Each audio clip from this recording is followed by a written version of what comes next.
Hi all, welcome back to Sheenu's kitchen. അപ്പോൾ ഇന്ന് ഞാൻ വന്നിട്ടുള്ളത് 1.5 കിലോ വരുന്ന റെഡ് വെൽവെറ്റ് കേക്കിൻ്റെ റെസിപ്പിയും അതുപോലെ തന്നെ ആ കേക്കിൻ്റെ ഡെക്കറേഷനും ഒക്കെ ഉൾപ്പെടുത്തിയിട്ടുള്ള ഒരു വീഡിയോ ആയിട്ടാണ്. ഇതൊരു സ്ക്വയർ കേക്കാണ് ചെയ്തിട്ടുള്ളത്. അപ്പോൾ ഈ ഒരു കേക്ക് എങ്ങനെയാണ് സിമ്പിളായിട്ട് ചെയ്തിട്ടുള്ളതെന്ന് നോക്കാം. താമസിയാതെ തന്നെ വീഡിയോയിലേക്ക് പോകാം.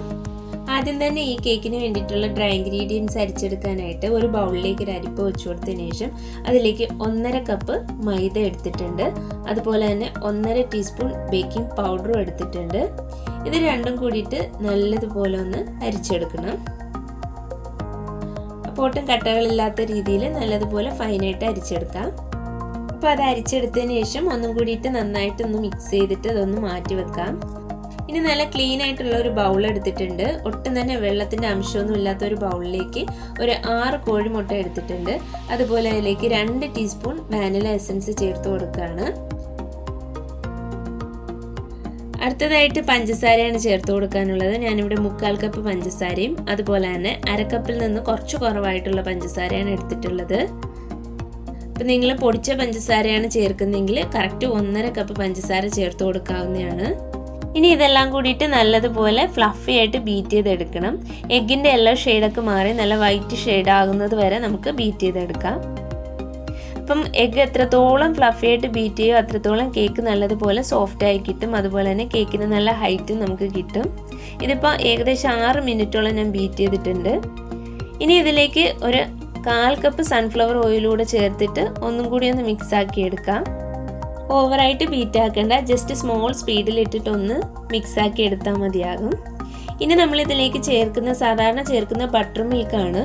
അപ്പം ഞാൻ സാധാരണ ചെയ്യുന്നത് ബട്ടർ മിൽക്ക് അല്ല, ഡയറക്റ്റ് പാല് ചേർത്തിട്ട് അതിലേക്ക് വിനീഗർ കൂടെ ആഡ് ചെയ്തിട്ടാണ് ഞാൻ ചെയ്യുന്നത്. അപ്പോൾ അങ്ങനെ ചെയ്താലും കേക്ക് നല്ല സോഫ്റ്റായിട്ട് കിട്ടും. അപ്പോൾ ആ ഒരു രീതിയിലാണ് ഞാൻ ചെയ്യുന്നത്. അതുപോലെ തന്നെ നമ്മളെപ്പോഴും പറയാറുണ്ട് റൂം ടെമ്പറേച്ചറിൽ പാലെടുക്കണമെന്ന്. അപ്പം ഞാൻ അങ്ങനെയൊന്നും അല്ല ചെയ്യുന്നത്, ഡയറക്റ്റ് ഫ്രിഡ്ജിൽ നിന്ന് എടുത്തിട്ട് തന്നെയാണ് യൂസ് ചെയ്യുന്നത്. സ്പോഞ്ചിന് ഇതുവരെ ഒരു പ്രശ്നവും വന്നിട്ടില്ല, നല്ല പെർഫെക്റ്റ് സ്പോഞ്ച് തന്നെ കിട്ടുന്നത്. അപ്പോൾ നമുക്കതെങ്ങനെയാണെന്ന് നോക്കാം. അപ്പം ഞാൻ അതിന് വേണ്ടിയിട്ട് 1/4 കപ്പ് പാല്, നല്ല തണുത്ത പാലാട്ടോ, അത് ഈ ഒരു ബാറ്ററിലേക്ക് ഒഴിച്ചു കൊടുത്തു. അതുപോലെ തന്നെ ഒരു 2 ടീസ്പൂൺ വിനീഗർ കൂടെ ചേർത്ത് കൊടുത്തിട്ടുണ്ട്.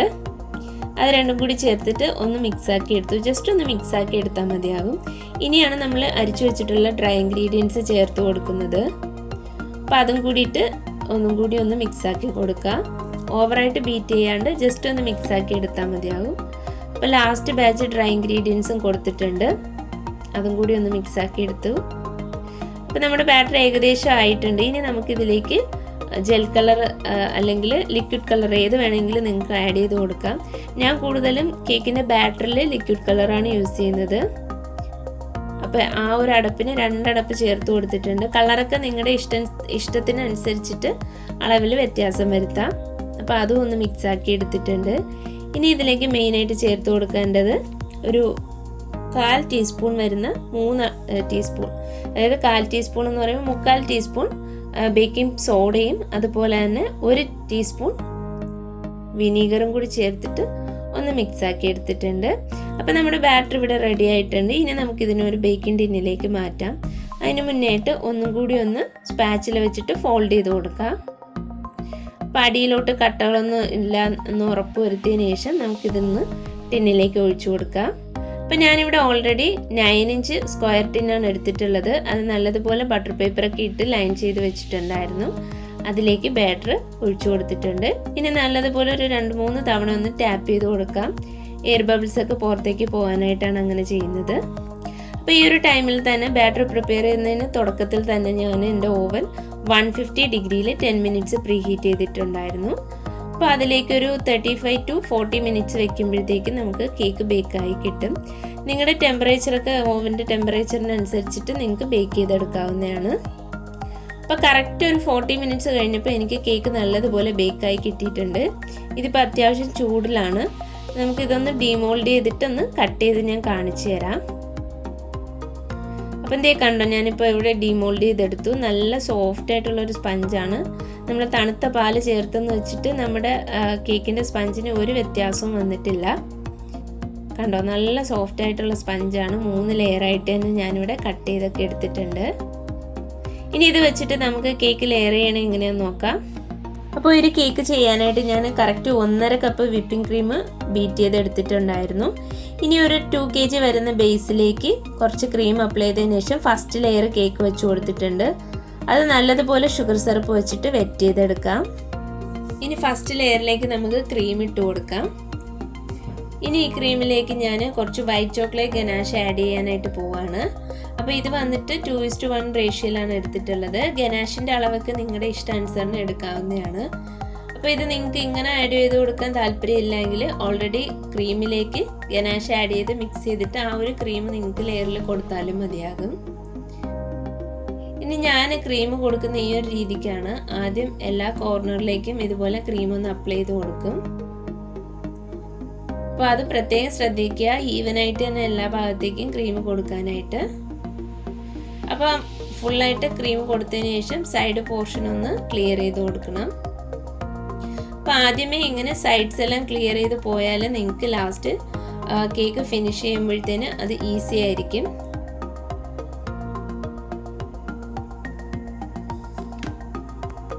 ഇനി സൈഡ് ക്ലിയർ ചെയ്ത് കഴിയുമ്പോൾ മേളിലേക്ക് കുറച്ച് ക്രീം എക്സസ് ആയിട്ട് നിൽക്കും. അതൊന്ന് സ്ക്രാപ്പ് ചെയ്തെടുത്താൽ മതിയാകും. ഇനി രണ്ടാമത്തെ ലെയർ കേക്കും വെച്ച് കൊടുക്കുന്നുണ്ട്. ഫസ്റ്റ് ലെയർ ചെയ്തതുപോലെ തന്നെ ആദ്യം ഷുഗർ സിറപ്പ് കൊണ്ട് വെറ്റ് ചെയ്യണം. അതിനുശേഷം ഗനാഷ് ആഡ് ചെയ്തിട്ടുള്ള ആ ഒരു ക്രീം കൊടുത്തിട്ട് കേക്ക് ലെയർ ചെയ്തെടുക്കണം.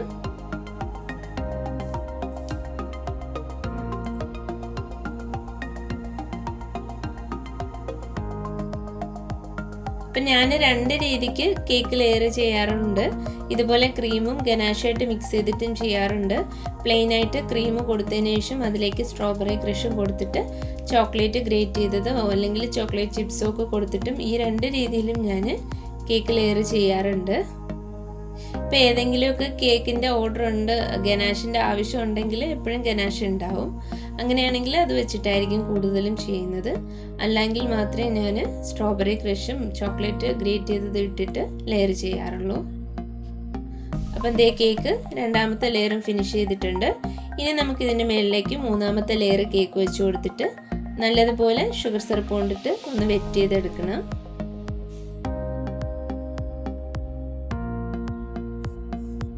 ഇപ്പോൾ ഷുഗർ സിറപ്പ് എല്ലാം കൊടുത്തു കഴിഞ്ഞതിന് ശേഷം കേക്ക് നല്ലതുപോലെ തന്നെ ഒന്ന് ക്രം കോട്ട് ചെയ്തെടുക്കണം. അപ്പോൾ അത്യാവശ്യം നല്ല രീതിയിലൊന്ന് ക്രം കോട്ട് ചെയ്തിട്ട് കുറച്ച് സമയം ഒന്ന് ഫ്രിഡ്ജിൽ വെച്ചിട്ട് എടുക്കുകയാണെങ്കിൽ നിങ്ങൾക്ക് ഫിനിഷിംഗ് വർക്ക് ചെയ്യാനായിട്ട് കുറച്ചും കൂടി ഒന്ന് ഈസി ആയിരിക്കും. ഇതിപ്പോൾ ഞാനത് ക്രം കോട്ട് ചെയ്തെടുത്തിട്ടുണ്ട്. ഇനി ഇതൊരു അരമണിക്കൂർ ഞാൻ ഫ്രിഡ്ജിൽ വെച്ചിട്ടാണ് ഫിനിഷിംഗ് വർക്കൊക്കെ ചെയ്യുന്നത്. അപ്പോൾ അരമണിക്കൂർ കഴിഞ്ഞപ്പോഴത്തേന് കേക്ക് ഞാൻ പുറത്തെടുത്തിട്ടുണ്ട്. നല്ലോണം ഒന്ന് സെറ്റായിട്ടുണ്ട്. ഇനി നമുക്ക് ഫൈനൽ കോട്ടിങ് കൊടുത്തിട്ട് കേക്ക് ഒന്ന് ഫിനിഷ് ചെയ്തെടുക്കാം. അപ്പോൾ ഞാൻ ഫൈനൽ കോട്ട് ചെയ്യുന്നത് നിങ്ങൾക്ക് വേണമെങ്കിൽ ഒന്നിലും പൈപ്പിംഗ് ബാഗിൽ എടുത്തിട്ട് ക്രീം ഫില്ല് ചെയ്ത് കൊടുക്കാവുന്നതാണ്. അതിനുശേഷം കേക്ക് ഒന്ന് ഫിനിഷ് ചെയ്തെടുക്കാം. ഇപ്പം ഞാൻ ഡയറക്റ്റ് സ്പാച്ചിലയിൽ ഇതുപോലെ കുറച്ച് ക്രീം എടുത്തിട്ട് ആദ്യം 4 സൈഡും ഇതുപോലെ ഒന്ന് ഫിനിഷ് ചെയ്ത് കൊടുക്കും. 4 സൈഡിലേക്ക് ക്രീം അപ്ലൈ ചെയ്തതിന് ശേഷം ബാക്കി പോർഷൻസ് അതിനുശേഷമാണ് ഞാൻ ക്രീം കൊണ്ട് കവർ ചെയ്യുന്നത്. ഇപ്പം 4 സൈഡും ഇതുപോലെ ഒന്ന് ഫിനിഷ് ആക്കി കൊടുക്കുക. അതിനുശേഷം ബാക്കിയുള്ള പോർഷനിലും ക്രീം ഒന്ന് അപ്ലൈ ചെയ്ത് കൊടുക്കാം. ഇപ്പോൾ സാധാരണ റെഡ് വെൽവെറ്റ് ഒക്കെ ചെയ്യുമ്പോഴത്തേന് നമ്മൾ കൂടുതലും ക്രംസ് ഇട്ടിട്ടുള്ളൊക്കെ ഡെക്കറേഷൻസ് ആയിരിക്കും കൂടുതലും ചെയ്യുന്നത്. അങ്ങനെയാണെങ്കിൽ നിങ്ങൾക്ക് ക്രീം ഒരുപാട് ഫിനിഷ് ചെയ്തിട്ടൊന്നും ചെയ്യേണ്ട, മേൽഭാഗം ജസ്റ്റ് ഒന്ന് ക്രീം ഒന്ന് അപ്ലൈ ചെയ്ത് പോയാൽ മതിയാകും. പക്ഷെ ഞാനിവിടെ വേറൊരു ഡിസൈനാണ് കൊടുക്കുന്നത്. അതുകൊണ്ട് തന്നെ നല്ല രീതിക്ക് തന്നെ ഷാർപ്പ് എഡ്ജ് ആക്കിയിട്ട് നല്ലതുപോലെ തന്നെ കേക്ക് ഫിനിഷ് ചെയ്തിട്ട് വേണം എനിക്ക് എടുക്കാനായിട്ട്. ഇനി നമുക്ക് കേക്കിൻ്റെ സൈഡ് പോർഷനിലും ഇതുപോലെ ക്രീം ഒന്ന് അപ്ലൈ ചെയ്ത് കൊടുക്കാം. അത്യാവശ്യം കുറച്ച് തിക്നെസ്സിൽ വേണം ക്രീം കൊടുക്കാനായിട്ട്. അപ്പം 4 സൈഡും ഇതുപോലെ നമുക്ക് ക്രീം കൊടുത്തിട്ടെടുക്കാം. അപ്പം 4 സൈഡും ക്രീം കൊടുത്തതിന് ശേഷം എക്സസ് ആയിട്ട് കുറച്ച് ക്രീം മേളിലോട്ട് നിൽക്കും. അത് നമ്മൾ ഇതുപോലെ സ്പാച്ചിൽ വെച്ചിട്ടൊന്ന് സ്ക്രാപ്പ് ചെയ്തെടുക്കണം. ഇനി ഞാനിതുപോലെ ഒരു പ്ലാസ്റ്റിക് ഷീറ്റാണ് എടുത്തിട്ടത്. ഷീറ്റല്ല, പ്ലാസ്റ്റിക്കിൻ്റെ സ്ക്രാപ്പറാണ്. ഇത് കുറച്ചൊന്ന് ഫ്ലെക്സിബിൾ ആയിട്ടുള്ള ടൈപ്പിൻ്റെ സ്ക്രാപ്പറാണ്. ഇത് വെച്ചിട്ട് നമുക്ക് സൈഡ്സ് ഒന്ന് ജസ്റ്റ് ഒന്ന് സ്ക്രാപ്പ് ചെയ്ത് കൊടുക്കാം. അതിനുശേഷം വീണ്ടും മേളിലേക്ക് നിൽക്കുന്ന ക്രീം ആ ഒരു സ്ക്രാപ്പർ കൊണ്ട് തന്നെ ഒന്ന് സ്ക്രാപ്പ് ചെയ്ത് മാറ്റുകയാണ്.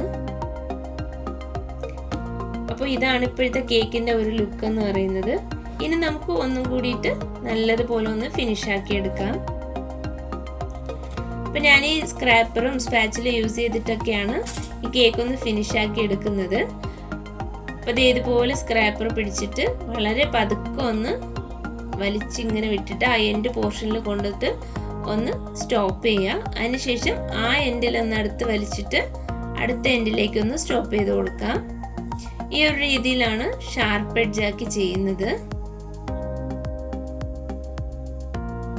അപ്പൊ ഇതേ രീതിയിൽ 4 സൈഡും ചെയ്ത് കൊടുക്കാം. ഇപ്പൊ 4 സൈഡും അങ്ങനെ ചെയ്തെടുത്തിട്ടുണ്ട്. ഇനി കുറച്ച് ക്രീം ഇങ്ങനെ ഒന്ന് മേളിലേക്ക് നിൽക്കും. അത് ആ ഒരു സ്ക്രാപ്പർ കൊണ്ട് തന്നെ ജസ്റ്റ് ഒന്ന് കറക്റ്റ് ഷേപ്പ് ആക്കിയിട്ടൊന്ന് സ്ക്രാപ്പ് ചെയ്തെടുക്കാം. കേക്ക് എപ്പോഴും നമ്മൾ കറക്റ്റ് ഐ ലെവലിൽ വെച്ചിട്ട് ചെയ്യുകയാണെങ്കിൽ നമുക്ക് കറക്റ്റ് ആ ഒരു ഷാർപ്പ് എഡ്ജൊക്കെ കറക്റ്റ് ലെവലിന് തന്നെ നമുക്ക് മനസ്സിലാക്കി എടുക്കാനായിട്ട് പറ്റും. അല്ലെങ്കിൽ ചില ഭാഗത്ത് ക്രീം പൊങ്ങിയും താഴ്ന്നും ഒക്കെ നിൽക്കുന്നതായിട്ട് നമുക്ക് ഫീൽ ചെയ്യും. അപ്പം അത്യാവശ്യം മേൽഭാഗം എല്ലാം ഇതുപോലെ സ്ക്രാപ്പർ വെച്ചിട്ട് തന്നെ ഒന്ന് ക്ലിയർ ചെയ്ത് കൊടുത്തിട്ടുണ്ട്. നമ്മുടെ കേക്ക് ഇത് ഇവിടെ ഫിനിഷ് ആക്കി എടുത്തിട്ടുണ്ട്. ഇനി ഞാൻ ഇതുപോലെ ഒരു സ്കെയിലാണ് എടുത്തിട്ടുള്ളത്. അത് വെച്ചിട്ട് നമുക്കിങ്ങനെ ക്രോസ് ആയിട്ട് കുറച്ച് ലൈൻസ് ഇട്ട് കൊടുക്കണം. ഇപ്പോൾ വീഡിയോ കാണുന്ന രീതിയിൽ ഞാൻ കുറച്ച് ലൈൻസ് ഇട്ട് കൊടുക്കുകയാണ്. അപ്പോൾ ഇത് ചെയ്യുമ്പോൾ വളരെ ശ്രദ്ധിക്കുക, ക്രീം ഒരുപാട് ടച്ചായിട്ട് ഇളകി പോകാത്ത രീതിയിൽ വളരെ ലൈറ്റ് ആയിട്ടുള്ള ഒരു പ്രഷർ കൊടുത്തിട്ട് വേണം ആ ഒരു ലൈൻസ് ഇട്ട് കൊടുക്കാനായിട്ട്.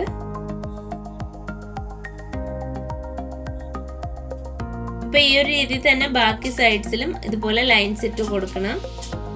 അപ്പം 4 സൈഡിലും ലൈൻസ് ഇട്ട് കൊടുത്തിട്ടുണ്ട്. ഇനി നേരെ തിരിച്ച് ക്രോസ് ആയിട്ട് നമുക്ക് വീണ്ടും ലൈൻസ് ഇട്ട് കൊടുക്കണം. അപ്പം നിങ്ങൾ ഈ വീഡിയോ കണ്ടാൽ നിങ്ങൾക്ക് കറക്റ്റായിട്ടൊന്ന് മനസ്സിലാവും. കണ്ടോ, ഈ രീതിക്ക് അങ്ങോട്ടും ഇങ്ങോട്ടും ക്രോസ് ആയിട്ട് നമുക്കിങ്ങനെ ലൈൻസ് ഇട്ട് കൊടുക്കാം. അപ്പം ഇതേ രീതിയിൽ തന്നെ ബാക്കി സൈഡ്സിൽ ഞാൻ ലൈൻസ് ഇട്ട് കൊടുക്കുന്നുണ്ട്. ഇപ്പോൾ ലൈൻസ് എല്ലാം ഇട്ട് കംപ്ലീറ്റ് ആയിട്ടുണ്ട്. ഇനി ഞാനിത് ഇതുപോലുള്ള സാറ്റിൻ റിബണാണ് എടുത്തിട്ടുള്ളത്. അപ്പോൾ ഈ ഒരു റിബൺ വെച്ചിട്ടാണ് ഞാൻ ഈ ഒരു കേക്കിന് ഫുള്ളായിട്ട് ബോർഡർ കൊടുക്കുന്നത്.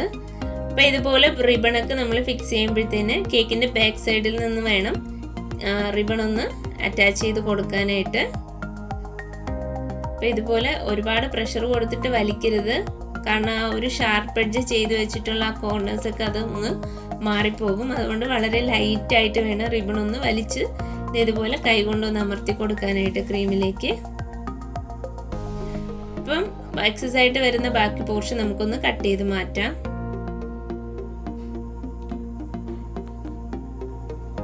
ഇനി നമ്മൾ ആ ലൈൻസ് കൊടുത്ത അവിടെ ഇതുപോലുള്ള ഗോൾഡൻ ഷുഗർ ബോൾസ് വെച്ച് കൊടുക്കാം. നിങ്ങൾക്ക് ഈ ഒരു വീഡിയോ കണ്ടാൽ അത് കൃത്യമായിട്ട് മനസ്സിലാവും. ആ 2 ലൈൻസ് ജോയിൻ ചെയ്യുന്ന ആ ഒരു ഭാഗത്താണ് ഞാൻ ബോൾസ് വെച്ച് കൊടുക്കുന്നത്. അപ്പോൾ ഫുള്ളായിട്ട് തന്നെ കേക്കിൻ്റെ 4 സൈഡിലും ഇതുപോലെ ഷുഗർ ബോൾസ് വെച്ചിട്ട് ഡെക്കറേറ്റ് ചെയ്യണം.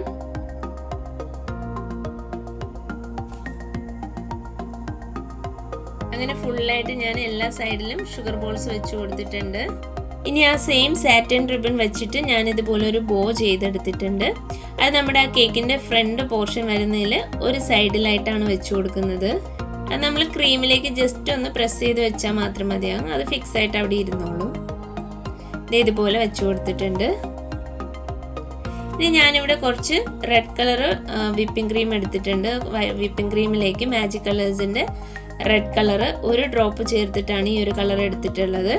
ഇനി നമുക്ക് കുറച്ച് റോസ് ഫ്ലവർ ചെയ്തതിന് ശേഷം ഇതുപോലുള്ള റെഡ് കളറിൻ്റെ പൗഡേർഡ് സ്പ്രേ ഉണ്ട്, അത് വെച്ചിട്ട് സ്പ്രേ ചെയ്തിട്ടാണ് കളർ കുറച്ചുകൂടെ ഡാർക്ക് ആക്കി എടുക്കുന്നത്. പിന്നെ ഫ്ലവർ ചെയ്യാനായിട്ട് യൂസ് ചെയ്തേക്കുന്നത് നൂറിൻ്റെ നമ്പർ 11 നോസിലാണ്. അപ്പം ഇതുപോലെ ഒന്ന് നമുക്ക് ഫ്ലവേഴ്സ് ചെയ്തെടുക്കാം. അപ്പോൾ ഇതിൽ വളരെ ഡീറ്റെയിൽ ആയിട്ടൊന്നും ഞാൻ ഫ്ലവർ ചെയ്യുന്നതിൻ്റെ കാര്യങ്ങൾ പറഞ്ഞിട്ടില്ല, അത് ഞാൻ സെപ്പറേറ്റ് വേറൊരു വീഡിയോ ചെയ്യുന്നതായിരിക്കും. ഇതിപ്പോൾ ജസ്റ്റ് നിങ്ങൾക്ക് നോക്കി മനസ്സിലാക്കാൻ വേണ്ടിയിട്ടാണ് ഞാൻ ഈ ഒരു വീഡിയോ കാണിക്കുന്നത്. അപ്പോൾ ഈ ഒരു രീതിയിലാണ് ഞാൻ റോസ് ഫ്ലവേഴ്സ് ചെയ്യുന്നത്. ഇനി നമുക്കിതിലേക്ക് ആ ഒരു പൗഡേർഡ് സ്പ്രേ ഒന്ന് ചെയ്ത് കൊടുക്കണം.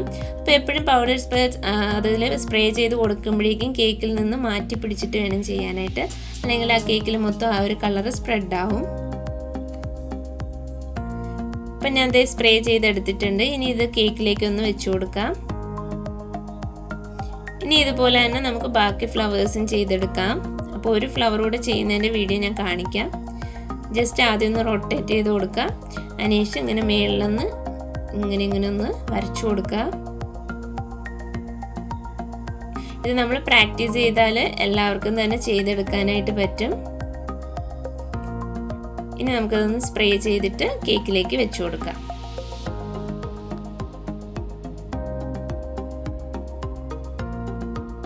ഇനി ഞാൻ എടുത്തിട്ടുള്ളത് നൂറിൻ്റെ തന്നെ ലീഫ് നോസിലാണ്. അതിലേക്ക് കുറച്ച് green colour whipping cream add ചെയ്തിട്ട് കുറച്ച് ലീഫ് വരച്ചു കൊടുക്കുകയാണ്.